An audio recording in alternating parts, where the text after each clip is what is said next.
Today we're going to focus on the 5 feet positions that are used in ballet. These 5 feet positions were named and created by a man named Pierre Bouchon. He created them during the 1600s when ballet was first appearing. Hey guys, I'm Mason from K&M Dance Productions, and I'm joining Kayla to show you some of the basics of the 5 positions of the feet.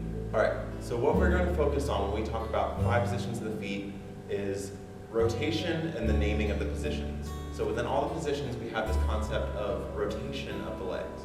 So one of the things you need to focus on when you're rotating the legs is how you find your own natural rotation, which Kayla will show you how to do now. So you're going to start in a parallel position. You're going to rock back and put all your weight on your heels. Then you're going to take your toes and take them out to the side as far as you possibly can go. Remember, it is dangerous to try to force this rotation. If you force your rotation like so and dance like this, you can cause some serious damage. So make sure you're only rotating in a way that at this natural place of rotation, when you were to bend your knees will track out over your toes and not forwards or backwards in a dangerous way. So the first one of these positions that we're going to focus on is first position, which you just saw. First position should look like a V shape when you look down at your feet. Your heels should be touching and all 5 toes should be on the floor. Your weight should be evenly distributed between your heel and the balls of your feet.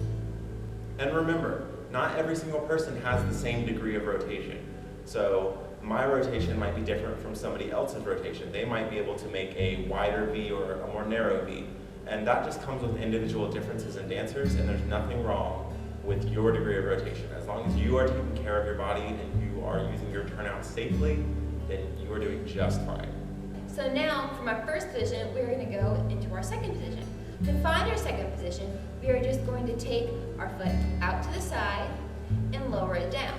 Your second position should be a little wider than hip width apart. Again, you should keep your rotation that you found in your first position. So right now we're going to focus on shifting into our third position. So the difference with third, fourth, and fifth positions is that they have a right side and a left side, which just means the right side closes in front in some, or the left foot might be in front in the others.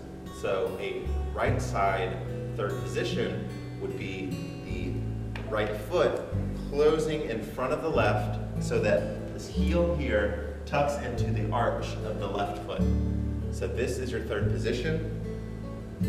Keeping in mind that you are not forcing your rotation, but you are trying to rotate from your legs to find your natural rotation and get as much horizontal as you can. So for the left side, you would simply switch the feet so you can bring this foot around and tuck the left heel into the arch of the right foot. So now you are in a left side third position. So from our third position, we're going to move into our fourth position. So the difference between third and fourth position is that we put some space between the front foot and the foot that is behind it. So when we're talking about fourth position, there are different levels of fourth position that are used within ballet for different reasons.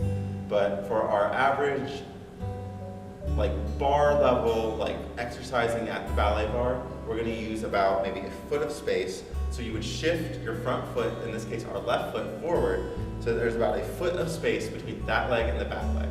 This position can be especially challenging for dancers because it has a tendency to let this back hip here move backwards while the other one shifts forward. But what you want to really try to do is keep your pelvis pointing forward while maintaining rotation of this back leg and rotation of the front leg. So another thing to know about fourth position is to keep the weight evenly distributed between both feet. So you want to imagine that your weight is centered between the space of your feet. From our fourth position, we're going to go into a fifth position.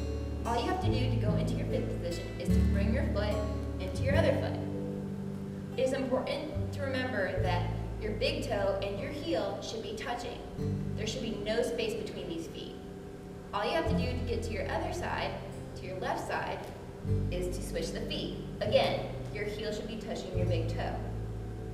Keeping in mind, this is a very advanced position, and so when you are at a beginner level, a lot of times what you can do with the exercises at the ballet bar is when you use fifth position, try using third position so that you can get used to the idea of rotating and you can build up that strength until you are ready for fifth position. Now Mason's going to demonstrate the 5 feet positions.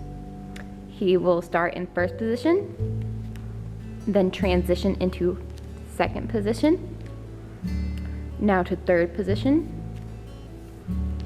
Other third position. Fourth position. Other fourth position. Fifth position. And other fifth position. And those are your 5 beat positions. Okay, you guys, so today we learned the 5 positions of the feet that are standard in ballet technique. I hope you guys enjoyed this video and learned a little something about ballet technique and the 5 positions of the feet. And make sure, if you like this video, to leave a like on it, and also leave a comment below. What kind of videos would you like to see in the future? You could be talking about ballet technique, modern technique, jazz technique, other techniques, and we'll try our best to bring you more information, more answers, and more demonstrations. So until next time, subscribe to our channel for more videos, and we'll see you next time. Bye!